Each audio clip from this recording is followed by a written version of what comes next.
Alright, today I am replacing the shifter knob in my 2003 Grand Am, and the problem that happened to it is this little engaging button.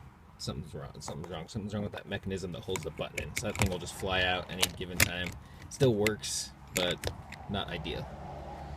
Now it's not complex at all, I've discovered. The part, okay, here's the replacement, got it off of eBay for like 25 bucks or something like that, so pretty good. And if you'll notice, okay, this is the key. Right here in the front, there's kind of a little spot for a plastic tab to slide in there and kind of lock it in place. On your shifter, there's that tab right there. Now to get it most accessible, I put the emergency brake on, then turned the ignition to on, so I could shift it down to 1. Otherwise it's going to be way up there and kind of hard to get to. So I'm just going to use my pocket knife here, my trusty Swiss Army pocket knife, and see if I can just kind of slide that out there. I might need my flathead blade on this thing. Sorry, I haven't actually done this before, so I thought I'd make a video of a noob trying to do it. Alright. So...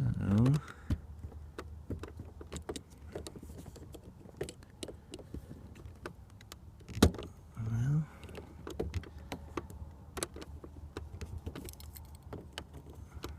yeah, it's sliding out there slowly.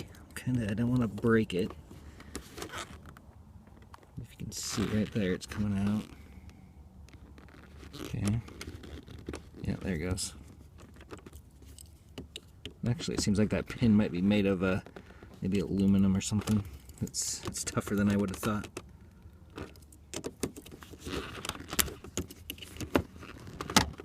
And there it goes. Okay. Bam. Alright, there's the pin. And yeah, it's made of some kind of I think it's probably aluminum, some kind of super tough plastic. I don't know. Don't get too crazy with it though. That would suck if that thing broke. Alright, so now, yep, just pulls right off. Alright, broken one removed. Okay, gonna get the new one. Gonna put it in the same orientation with those two pinholes in the front. I'm just gonna slide it back on there. Okay, I'll do it again. That's pretty easy. Just kind of put it in the same orientation, gently get it, you can kind of feel it lock into place, and then just push it down as far as it will go. Okay, now let's see how it is putting this pin back in. Let's see, it's a little bit of it's wider than the holes are to make a nice tight fit. So I think that's going to be a little bit tricky to squeeze that thing back in there just right. Okay, there we go. Not too bad. You may... you're going to have to squeeze fairly hard to squeeze that in there. Let's see. And it looks like you're probably going to have to tap it a little bit, maybe to get it in there. That's as far as I can get it in with hand power. Try a little bit more.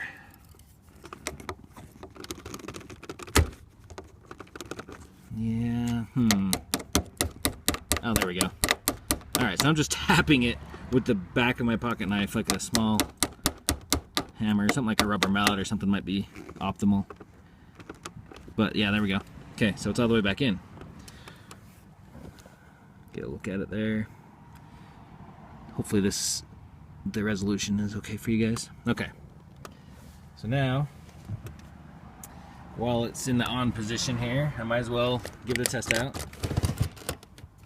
Yeah, much better. Alright, so,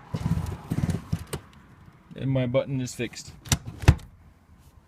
Turning the car off. Alright, good to go. I made this video because I couldn't find one for this model of car anywhere on the internet. So hopefully it's useful to somebody out there. See you guys and gals.